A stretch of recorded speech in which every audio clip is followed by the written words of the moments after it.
Let us compare this to the situation in another country. Sri Lanka is an island nation just a few kilometers off the southern coast of Tamil Nadu. It has about 2 crore people, about the same as in Haryana. Like other nations in the South Asia region, Sri Lanka has a diverse population.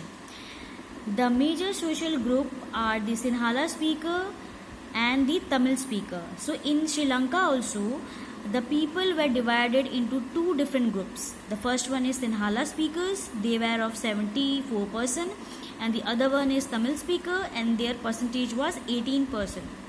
Among the Tamils, there are two subgroups. In Tamils also, they were divided into two different groups.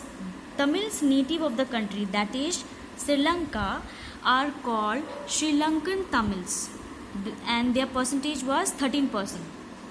The rest, whose forefather came from India as plantation worker during colonial period, are called Indian Tamils, and the other Tamils whose forefather came from India as a plantation worker during colonial period, that means during British rule in our country, these Tamil are called Indian Tamils.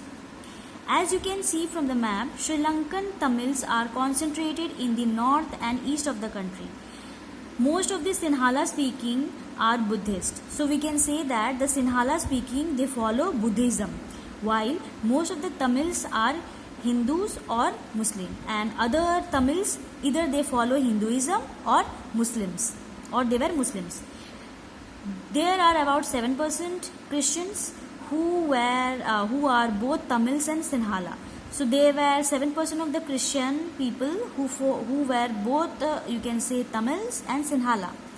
Just imagine what could happen in a situation like this. In Belgium, the Dutch community could take advantage of its numeric majority and force its will on the French and German speaking population. This could push the conflict among the communities further.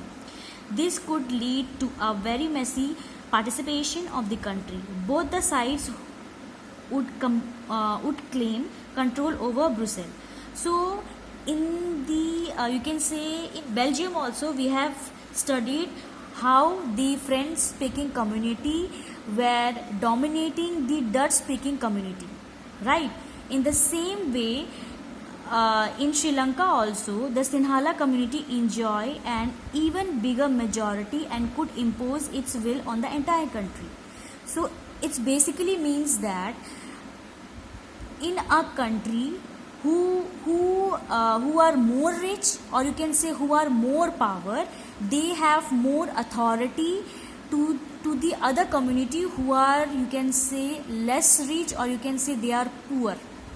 Okay, so in the both the situation we can see that how the you can say minority community started dominating the large community in two different countries. That means the first one is Belgium, the other one is Sri Lanka.